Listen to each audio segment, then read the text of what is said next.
Hello दोस्तों, बहुत बहुत स्वागत है आपका हिंदी मीडियम इस नंबर 1 चैनल स्टूडेंट क्लासेस में। जैसा कि आप लोग का डिमांड था सर एक एक चैप्टर के फाइनल शॉर्ट करिए जिसमें आपके बहुविकल्पी, अति लघु, लघु और दीर्घ उत्तरीय प्रश्न हो। तो बिल्कुल बच्चों, आज की क्लास स्पेशली आप लोगों के लिए है। यह बिल्कुल रिवीजन टाइम चल रहा है। हम लोग पिछली सारी वीडियो को ऑब्जर्व करके, एनालाइज करके इस चीज को निकाले हैं कि हमारे बच्चे अगर एक एक चैप्टर को अच्छे से रीड करेंगे तो 100% उनकी सफलता उनके कदमों में होगी। जैसा कि आप देख लीजिए बोर्ड पे सबसे पहली टॉपिक हम रखे हैं ठोस अवस्था। जैसे ही जाने ठोस अवस्था, ये चैप्टर नंबर 1 है। अगर किसी को कोई डाउट है तो मुझे जरूर मैसेज कीजिएगा, हम बिल्कुल ऑनलाइन हैं आपके किसी भी डाउट्स का आंसर देने के लिए। जैसा कि अगर हम बात करें ठोस अवस्था की तो सबसे पहली टॉपिक है हमारी, सबसे पहला क्वेश्चन है हमारा बहुविकल्पी। अगर हम इस बहुविकल्पी क्वेश्चन को देखें तो आप पाएंगे क्वेश्चन नंबर 1 क्या है। क्वेश्चन नंबर 1, फलक केंद्रित घनी जालक में एक एकक कोष्ठिका में परमाणुओं की संख्या कितनी होती है, बताइए। बहुत इजी क्वेश्चन है, बहुत आसान क्वेश्चन है। अगर आप चाहे तो इसका आंसर दे सकते हैं, नहीं देंगे तो हम तो अवेलेबल है 24/7 आवर। आपके सारे क्वेश्चन का आंसर हम जरूर देंगे। जल्दी से कॉपी निकालिए बेटा। Okay, ready. देखिए क्या करे, फलक केंद्रित घनी जालक, फलक केंद्रित घनी जालक। अब बात करिए, जब फलक केंद्रित घनी जालक की बात हो रही है तो बेसिकली हम लोग को याद आएगा एफसीसी, है कि नहीं। एफसीसी में एकक कोष्ठिका में परमाणुओं की संख्या कितनी होती है, एफसीसी आ रही है तो बेसिकली 4 कोने होंगे। तो 100% इसका जो आंसर होगा वो क्या होगा, 4। थोड़ी छोटी बातें एकदम क्लियर है, अगर आप इसको याद करेंगे तो 100% आपके दिमाग में आ जाएंगे। उसके बाद कह रहा है क्वेश्चन नंबर 2, एक ठोस है जिसको डिनोट किया है एबी से, जिसकी संरचना NaCl है, मतलब A है तो Na है और B है तो Cl है। इसी प्रकार A परमाणुओं की घनी एकक कोष्ठिका में सभी कोनों को घेरते हैं। देखिए बेटा ध्यान से, यदि एक अक्ष के सभी फलक केंद्रित परमाणु निष्कासित हो जाए तो ठोस की स्टाइसियोमेट्री कितनी होगी। ध्यान दीजिए, आपसे साफ साफ कह रहा है, एफसीसी के लिए कहा है कि घनीय एकक कोष्ठिका के सभी कोनों को घेरते हैं। तो अगर हम सभी कोनों की घेरे की बात करें तो 4 कोने हैं। उसमें कह रहा है फलक केंद्रित परमाणु, अभी हमने ऊपर देखा फलक केंद्रित परमाणु में कितने होते हैं, 4। ए का आ रहा है तो क्या आएगा, A3B4। बताइए, साफ साफ एक ठोस AB जिसकी संरचना क्या है, NaCl, एग्जाम्पल बता दिया। एक ठोस घनीय एकक कोष्ठिका में सभी कोनों को घेरते हैं। यदि एक अक्ष के सभी फलक केंद्रीय परमाणु निष्कासित हो जाए तो ठोस की स्टाइसियोमेट्री क्या हो जाएगी, A3B4। क्लियर, दोनों क्वेश्चन क्लियर। आइए क्वेश्चन नंबर 3, 4 और 5। क्वेश्चन नंबर 3 बेटा याद करिए, फ्रैंकल दोष आपको याद कराया गया था। फ्रैंकल दोष के कारण आयनिक क्रिस्टल का घनत्व। तो अगर हम जब भी बात करेंगे फ्रैंकल दोष, शाटकी दोष, अंतराकाशी दोष, ये बहुत पॉपुलर है, हम लोग अक्सर एग्जाम में इनको पढ़ते हैं। तो हमसे क्वेश्चन कह रहा है कि फ्रैंकल दोष के कारण आयनिक क्रिस्टल का घनत्व क्या होगा, घटता है, बढ़ता है, परिवर्तित होता है और साथ ही साथ क्या होता है, अपरिवर्तित रहता है। तो याद रखिएगा फ्रैंकल दोष में उसके घनी ठोस से कोई मतलब नहीं होता, फ्रैंकल दोष आयनिक के लिए नहीं होता, तो यहां पे उसका घनत्व क्या रहेगा, अपरिवर्तित रहेगा। अगर क्योंकि उसके आयनिक ठोस से मतलब रहता तो 100% वो क्या होता, परिवर्तित होता।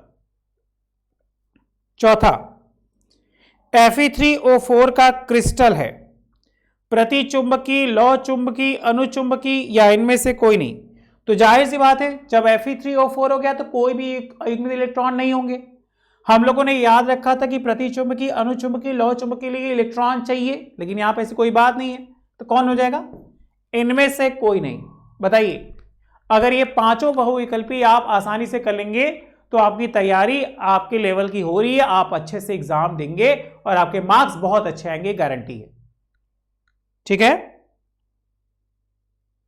उसके बाद कह रहा है एफसीसी एकल सेल के कोर की लंबाई a और उसके परमाणु की त्रिज्या r है। याद करिए, इसका फॉर्मूला हमने आपकी कॉपी में लिखवाया भी था।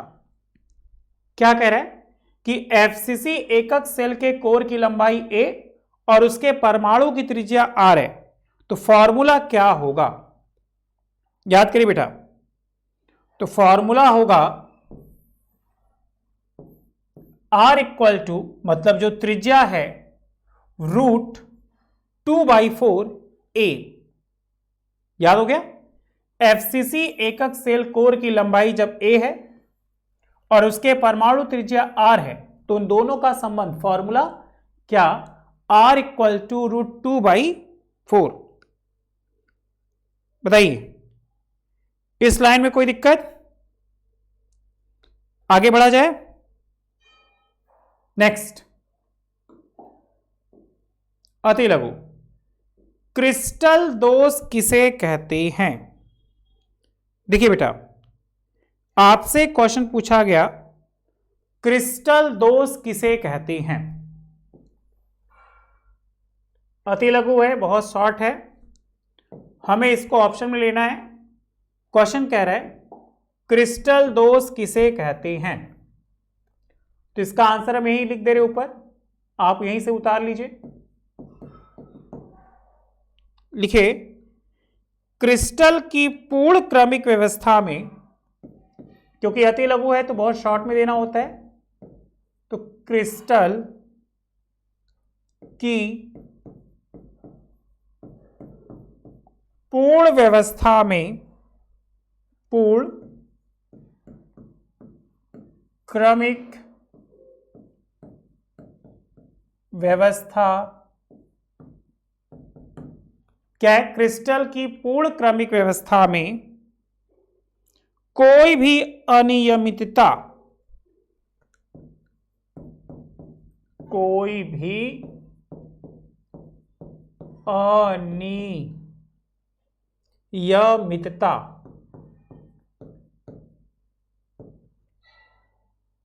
या विचलन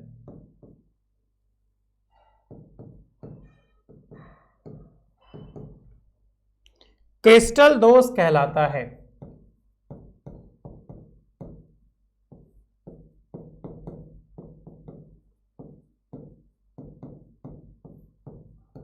देखिए, क्वेश्चन कह रहा है क्रिस्टल दोष किसे कहते हैं, तो याद कर लीजिए, क्रिस्टल की पूर्ण क्रमिक व्यवस्था में कोई भी अनियमितता या विचलन क्रिस्टल दोष कहलाता है। आप क्या करिए, एक साथ लिख लीजिए, हम एक फ्रेश पेज पे लिखवा देंगे, आपको ये चीजें नोट करके अच्छे से रट जानी, ये 100% एग्जाम में आने वाले। तो आप क्या करिए, एक जगह नोट कर लीजिए। सबसे पहला क्रिस्टल दोष किसे कहते हैं, तो हमने क्या पाया?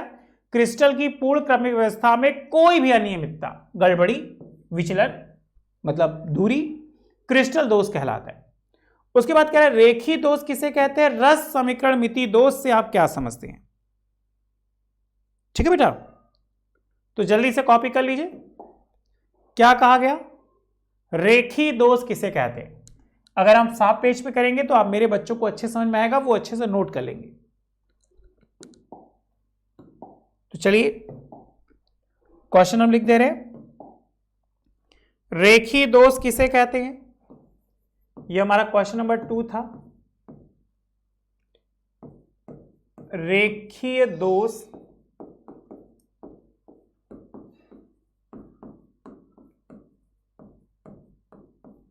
किसे कहते हैं, इसका आंसर लिखिए बेटा। हमसे क्या कह रहा है, रेखीय दोष किसे कहते हैं। आप अपनी कॉपी में नोट करते चलिए, अच्छे से याद होता जाएगा। अगर हम बात करें रेखीय दोष की, लिखिए जालक बिंदुओं की पूर्ण पंक्तियों की, जालक बिंदुओं की पूर्ण पंक्तियों की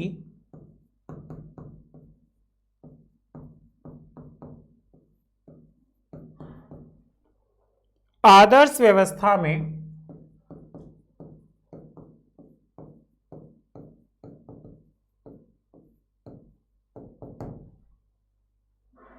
अनियमितता या विचलन, अनियमितता या विचलन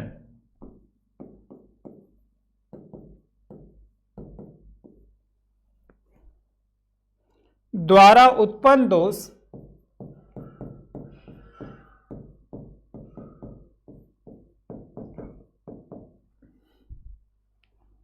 को रेखीय दोष कहते हैं, को रेखीय दोष कहते हैं। एकदम ध्यान से देखिए, अगर कोई डाउट है तो मुझे जरूर बताइएगा। क्वेश्चन कह रहा है कि जालक बिंदुओं की पूर्ण पंक्तियों की आदर्श व्यवस्था में अनियमितता या विचलन द्वारा उत्पन्न दोष को ही क्या कहते हैं? रेखीय दोष कहते हैं। ये क्वेश्चन तो हमारा रेखीय दोष किसे कहते हैं, ठीक है। चलिए क्वेश्चन नंबर 3। क्वेश्चन नंबर 3 क्या था? रस समीकरण मिति दोष से आप क्या समझते हैं?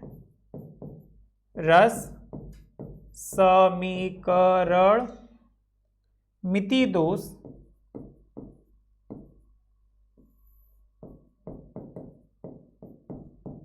से आप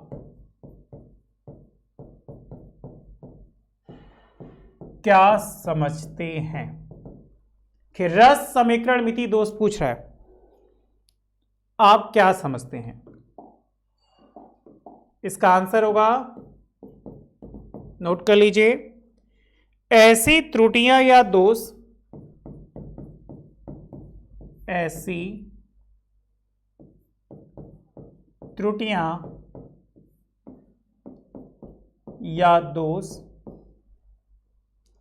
जिनके कारण क्रिस्टल की, जिनके कारण क्रिस्टल की रस समीकरण मिति, रस समीकरण मिति। बेटा आपके डाउट होंगे तो मुझे बताइएगा, हम बिल्कुल ऑनलाइन है, आपके टेलीग्राम और कमेंट बॉक्स में हम जरूर देख रहे हैं। अगर कोई भी डाउट्स है तो मुझे तुरंत मैसेज कीजिएगा कि सर ये लाइन मुझे नहीं समझ में आई। क्या कहा गया? जिसके कारण क्रिस्टल की रस समीकरण मिति अपरिवर्तित रहती है, अपरिवर्तित रहती है।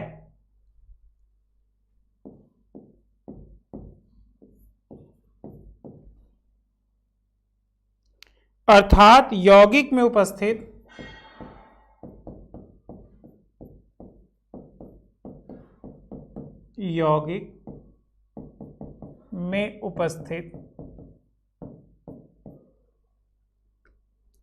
धनायनों एवं ऋणायनों का अनुपात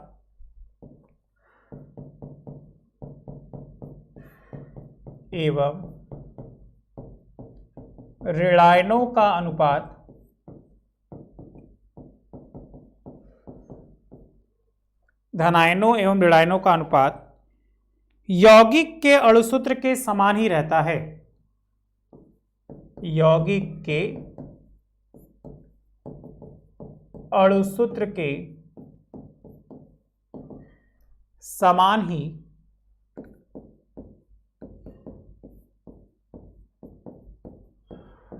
रहता है। इसे ही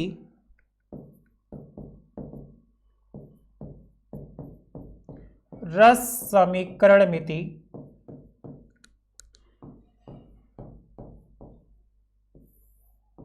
दोष कहते हैं। कॉपी कर लीजिए बेटा, अगर कोई डाउट है तो मुझे जरूर बताइएगा। ये आपका अति लघु है। ये छोटे छोटे अति लघु आपके बोर्ड एग्जाम में आएंगे जो आपको अच्छे नंबर दिला के जाएंगे अगर हम इन अति लघु को अच्छे से याद कर लेंगे तो। अगर आपको लगेगा कोई फॉन्ट छोटा हो रहा है तो मुझे बताइएगा, हम उसको और बड़ा लिख सकेंगे। क्वेश्चन नंबर 4 क्या कहा? क्रिस्टल जालक में जालक बिंदुओं से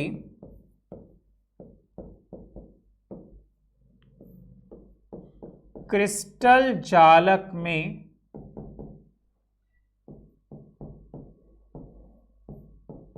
जालक बिंदुओं से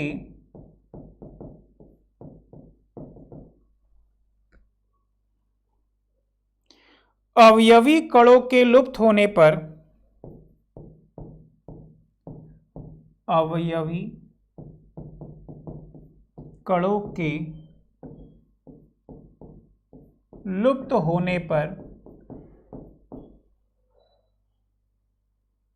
किस प्रकार का दोष उत्पन्न होता है? किस प्रकार का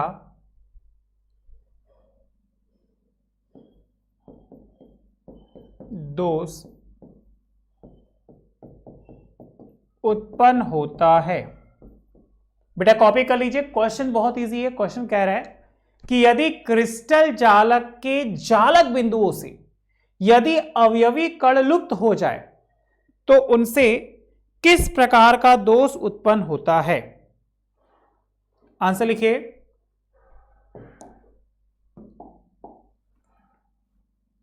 आंसर नंबर 4 है, यदि क्रिस्टल जालक से अवयवी कण यदि क्रिस्टल जालक से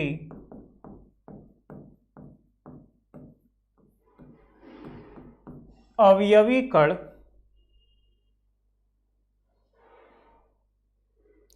अपने नियमित स्थान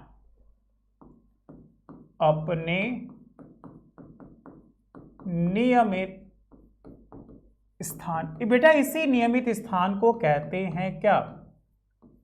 जालक बिंदु। इसी नियमित स्थान को क्या कहते हैं? जालक बिंदु। ठीक, से बाहर निकल जाते हैं, से बाहर निकल जाते हैं तो उत्पन्न दोष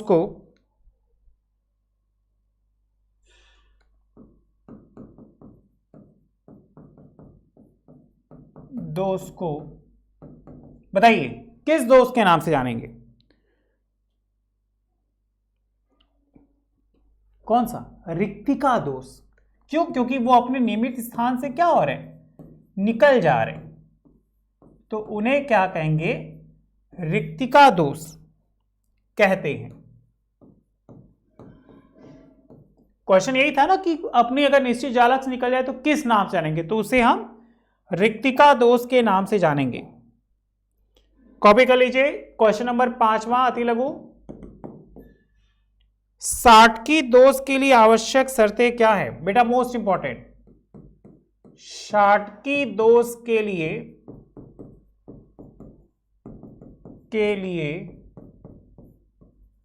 आवश्यक शर्तें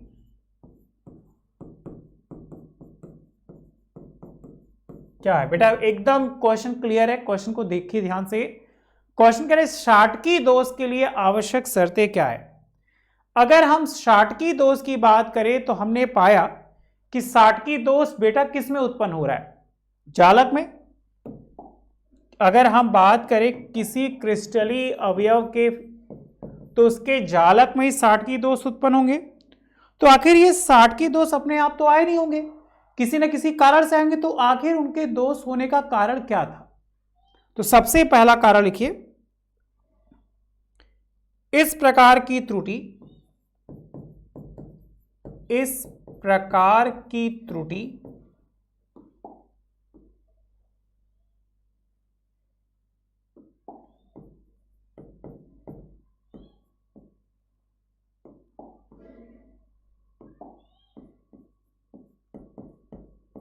त्रुटि, जिसको क्या कहते हैं, दोष, के लिए यह आवश्यक है, यह आवश्यक है,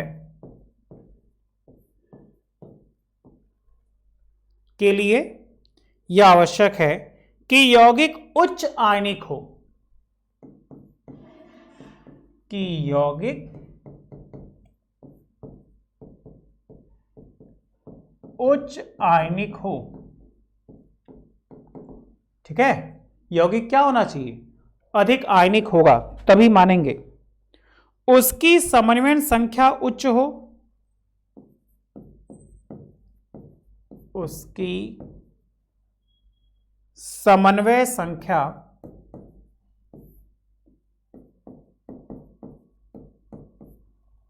उच्च हो,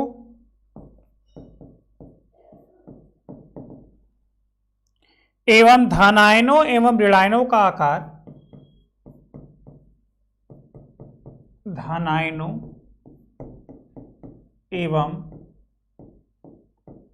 ऋणायनों का आकार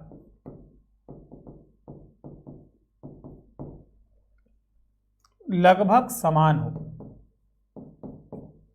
ठीक है, क्या हो, लगभग समान हो। बेटा कॉपी करिए, अगर इसमें कोई डाउट है तो मुझे बताइए जरूर। ये बहुत इजी आपके एमसीक्यू है, एमसीक्यू से अति लघु।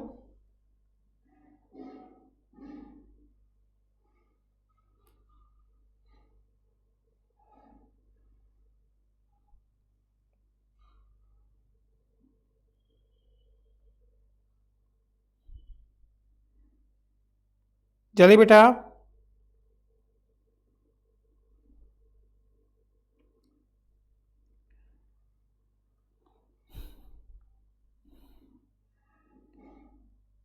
यहां तक क्लियर। Question number 5 clear. 60 की दोष के लिए आवश्यक शर्तें क्या है।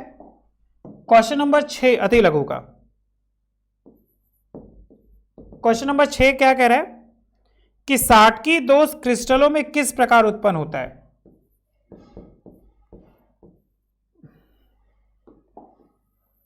क्वेश्चन कह रहे हैं, क्वेश्चन नंबर 6, 60 की दोष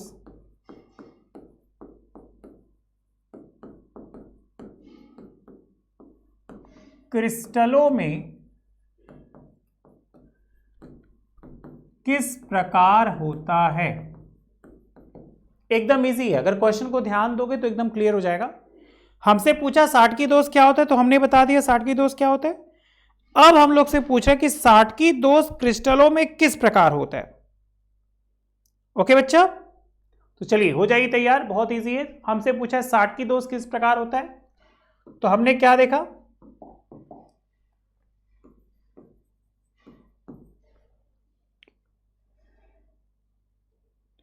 वह दोष जो क्रिस्टल में धनायन,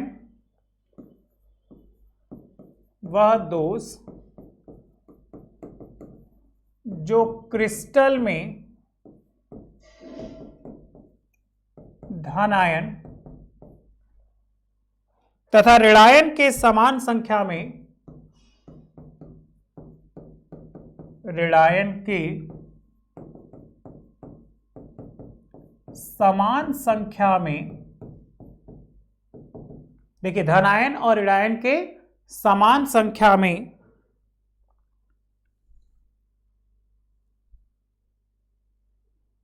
अपने स्थानों से लुप्त होने के कारण निर्मित, अपने स्थानों से लुप्त होने के कारण बनते हैं, 60 की दोष कहलाते हैं।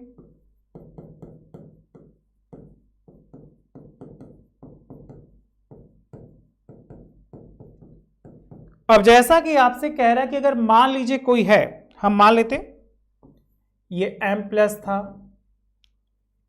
ये जुड़ा X- से, ये जुड़ा M+ से, ये जुड़ा x माइनस से। एग्जाम में अगर ऐसे बनाएंगे तो एग्जामिनर सोचेगा कि बच्चे को अच्छे से आता है, अब वो आपको मार्क्स बहुत अच्छा देगा। ठीक है, यहां जोड़ लीजिए x माइनस से, m प्लस से, यहां पे कर दीजिए खाली। यही खाली स्थान आपको बताएगा रिक्तिका दोष, कि उसकी रिक्तिका में क्या हो गया, कोई भी परमाणु उपस्थित नहीं है।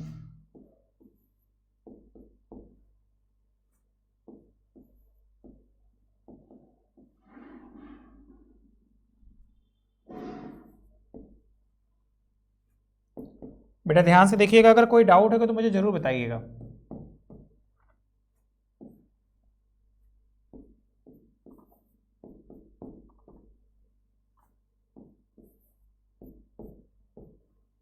इसी को कहेंगे रिक्तिका छिद्र।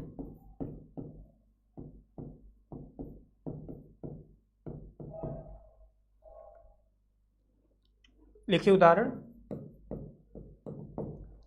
यदि आयनिक यौगिक का सूत्र mx हो, यदि आयनिक यौगिक का सूत्र mx हो, तो हम मान लेते कि mx का मतलब m प्लस हो जाएगा और x क्या हो जाएगा, माइनस हो जाएगा। तो इस प्रकार हमारा आयनिक यौगिक हो जाएगा। अब इस आयनिक यौगिक में हमने क्या देखा, तो क्रिस्टल जालक में एक धन आयन, तो क्रिस्टल जालक में एक धन आयन पॉजिटिव एवं ऋण आयन निगेटिव होगा।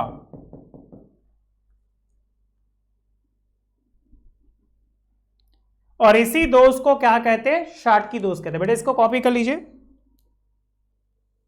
यहां तक कोई डाउट है तो बताइए। ठीक है, ये अति लघु के 6 क्वेश्चन थे। अति लघु का देखो, ये चौथा और 5वां क्वेश्चन है, ये हमारा दूसरा तीसरा है। अगर इसमें कोई डाउट है तो बताइए। हम लोग बात कर रहे थे किसकी,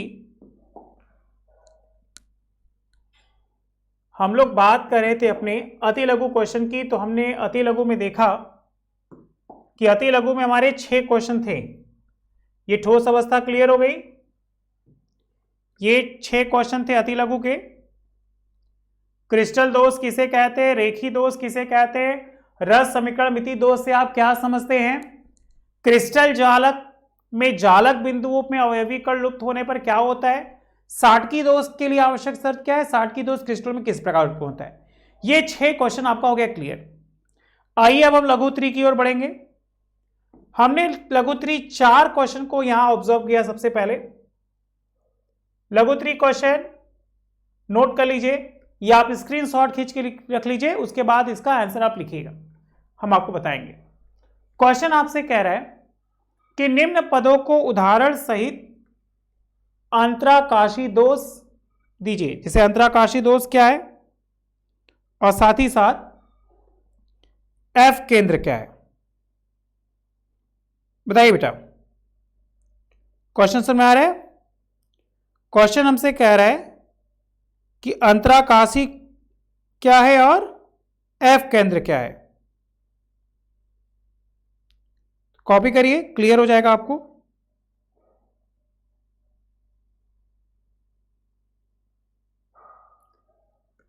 अंतराकाशी दोष और एफ केंद्र, ये हमारे हैं लघुत्री प्रश्न। आइए आगे, लघुत्री क्वेश्चन नंबर 1,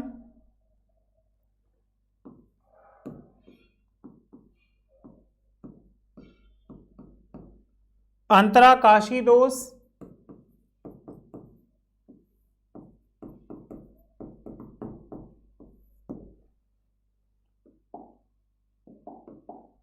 लिखिए। क्रिस्टल जालक में जब कोई अवयवी कण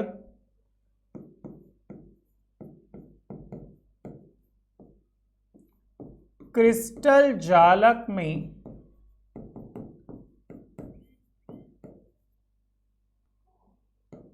जब कोई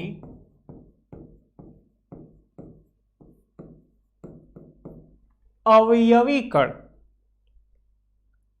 जालक के अंतराकाशी स्थल में आ जाता है, जालक के अंतराकाशी स्थल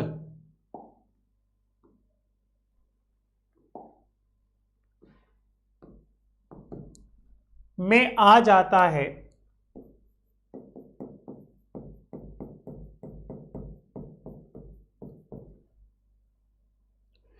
तो उत्पन्न दोष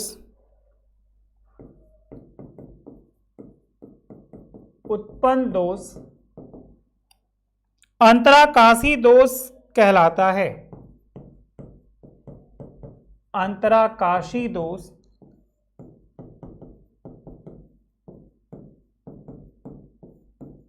कहलाता है। इस दोष में सामान्यतः क्रिस्टल का घनत्व बढ़ जाता है। इस दोष में सामान्यतः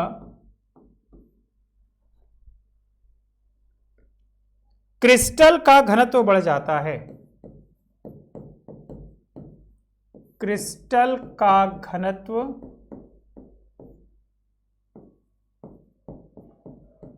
बढ़ जाता है। उदाहरण याद रखिएगा।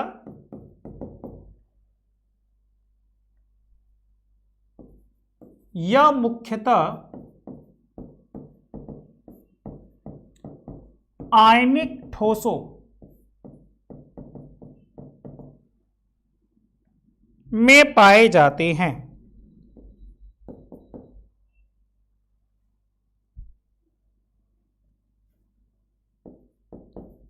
पाए जाते हैं। अब जैसा हमसे कह रहे हैं अंतराकाशी दोष, अगर हम अंतराकाशी दोष को समझें तो बच्चों आप अपने एग्जाम कॉपी में इसको जरूर बनाइएगा, क्योंकि फिगर देख के बनाएंगे तो एग्जामिनर सोचेगा कि लड़के को अच्छे से आता है, तो आप उसमें इस डॉटेड लाइन को जरूर बनाइएगा, तो वो समझ जाएगा कि लड़के को अच्छे से आ रहा है। अगर ये डॉटेड लाइन को नहीं दिखाएंगे तो वो सोचेगा कि कहीं से बस कॉपी कर लिया है, इसको आता जाता कुछ नहीं है। तो हमें एग्जामिनर को यही बात बतानी है कि हम लोग बहुत अच्छे इंस्टीट्यूट से पढ़े, हमें बहुत अच्छे से आता है। ठीक है, अब देखो ये व्यवस्था होती, लेकिन अंतराकाशी दोष होने की वजह से बेसिकली उसमें कुछ ऐसे दोष हो गए जो अपने स्थान से हट गए और हटने के बाद अनियमितता प्रदर्शित किए, जैसे ये और ये। तो ऐसे दोष को ही कहा जाता है अंतराकाशी दोष। बताइए क्या ये बात पकड़ में आ गई? अब हमसे एक चीज और पूछा है, याद करिए। ठीक है, आगे बढ़ा जाए। कॉपी कर लीजिए बेटा, कॉपी कर लीजिए। अगर कोई डाउट है तो मुझे जरूर बताइएगा। फ्रैंकल एवं शाटकी दोष में अंतर, मोस्ट इंपॉर्टेंट। फ्रैंकल एवं शाटकी दोष में अंतर।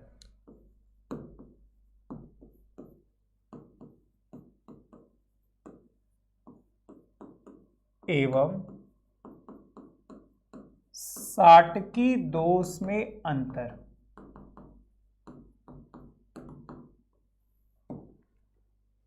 बहुत ही मोस्ट इंपॉर्टेंट। अब क्या अंतर है फ्रैंकल और शाटकी दोष में? इसमें आप देखोगे एक क्वेश्चन बार बार आता है आपके एग्जाम में। तो बेटा दो कॉलम बना लीजिए, एक कॉलम फ्रैंकल दोष का,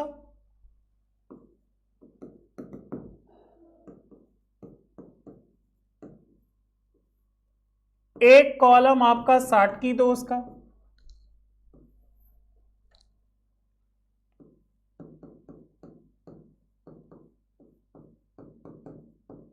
अब हम बात करें किसकी, सबसे पहले फ्रैंकल दोष की।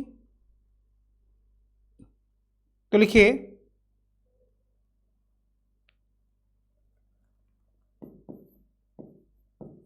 यह एक अंतराकाशी दोष है, अंतराकाशी दोष है। इधर यह एक रिक्तिका दोष है। क्वेश्चन बनता है किस प्रकार का दोष है, तो उसे हम कहेंगे अंतराकाशी दोष है, ये हमारा रिक्तिका दोष है। ओके। दूसरा फ्रैंकल दोष का, इसमें धनायनों का आकार छोटा एवं ऋणायनों का आकार बड़ा होता है। इसमें धनायनों का आकार, धनायनों का आकार छोटा एवं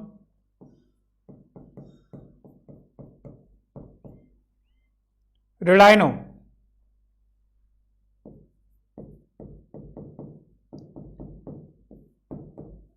का आकार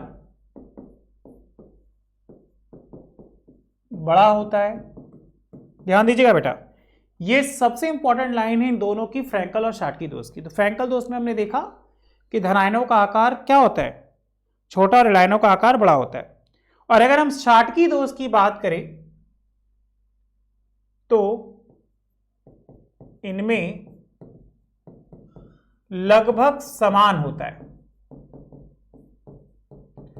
मतलब धनायनों और ऋणायनों का आकार लगभग समान होता है, कोई बड़ा छोटा नहीं होता। तीसरा क्या कहा, इसमें आयन अंतराकाश में चले जाते हैं, इसमें आयन अंतराकाश में चले जाते हैं। चलिए उधर, इसमें आयन क्रिस्टल जालक से निकल जाते हैं, इसमें आयन क्रिस्टल जालक से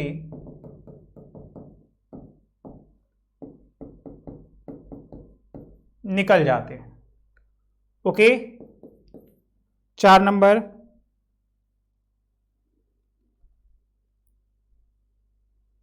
इसमें परावैद्युतांक का मान बढ़ जाता है, इसमें परावैद्युतांक का मान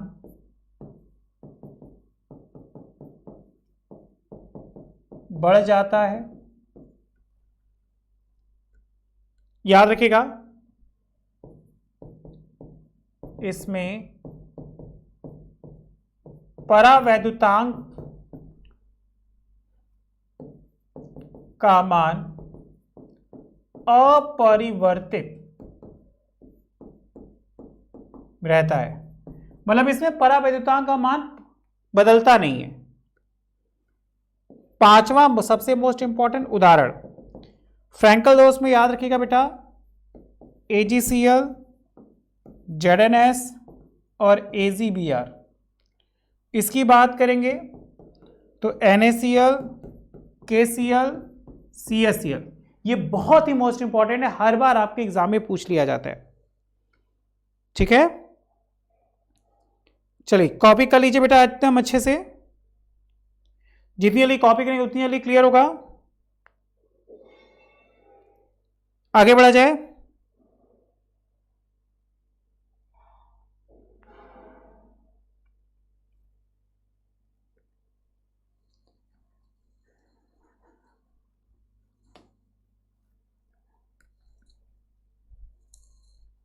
ये बात क्लियर हो गई। आइए क्वेश्चन नंबर 3 क्या कह रहे हैं? अरस समीकरण दोष को समझाइए। अगर हम बात करें क्वेश्चन नंबर 3 की, अरस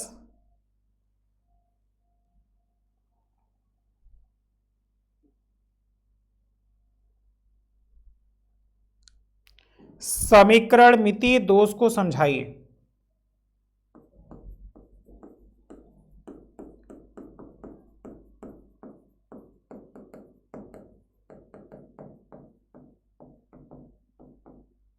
ठीक है, अब जैसा कि टॉपिक हमारा कह रहा है, आप देख लीजिए। लघु त्रिक क्वेश्चन की हम बात करें तो लघु त्रिक क्वेश्चन अंतराकाशी दोष एफ के अंदर आपका होमवर्क हो जाएगा। फिर कहा फ्रैंकल दोष, साटकी दोष, तो ये हम आपको लिखवा दिए। इसमें कोई डाउट है तो मुझे जरूर बताइए, कमेंट बॉक्स में जरूर कमेंट करिएगा अगर कोई डाउट होगा तो। उसके बाद कहा गया क्रिस्टल जालक में ऋणायनों के स्थान पर, क्रिस्टल जालक में ऋणायनों के स्थान पर इलेक्ट्रॉन उपस्थित होने के कारण उत्पन्न होने वाले अरस समीकरण दोष को समझाइए। अब जैसा कि बात कर रहे हैं हम अरस समीकरण की, तो आप बेटा एक चीज याद रखिएगा कि अरस समीकरण मिति दोष बहुत इंपॉर्टेंट है। अगर हम बात करें तो यदि यौगिक के धनायनों और ऋणायनों का अनुपात, देखिए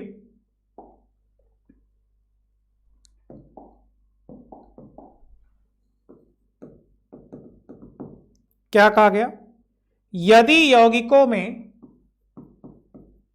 यदि यौगिकों में धनायनों एवं ऋणायनों का अनुपात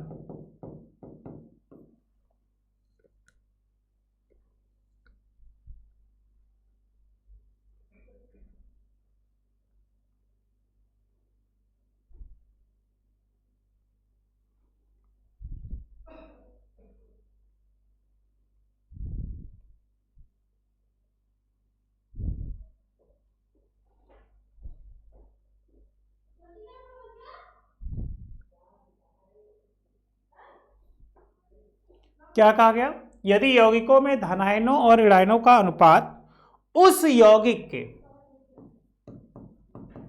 उस यौगिक के अणु सूत्र के द्वारा प्रदर्शित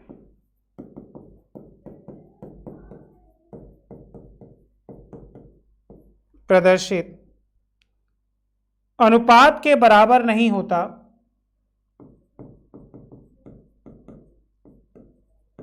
के बराबर नहीं होता, अर्थात यदि यौगिक में स्थिर अनुपात के नियम का पालन नहीं होता, अर्थात यौगिक में कौन सा नियम, स्थिर अनुपात का नियम, जिसे देने वाले थे जोसेफ प्राउस्ट, याद होगा। तो अर्थात यौगिक में स्थिर अनुपात का नियम, स्थिर अनुपात का नियम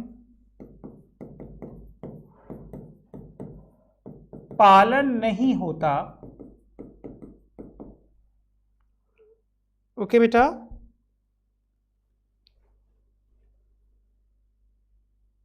तो ऐसे यौगिक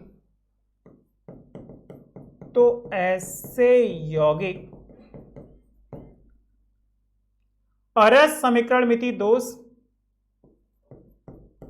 अरस समीकरण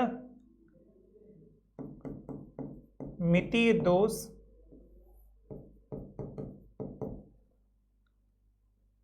देखिए,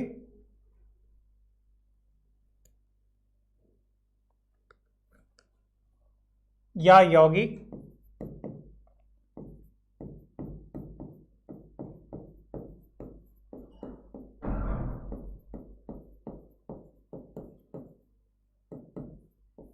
कहलाते हैं।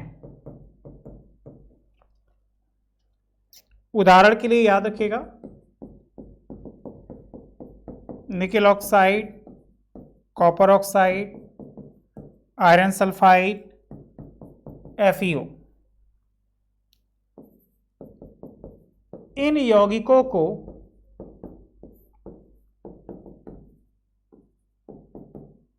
बर्थोलाइट भी कहते हैं।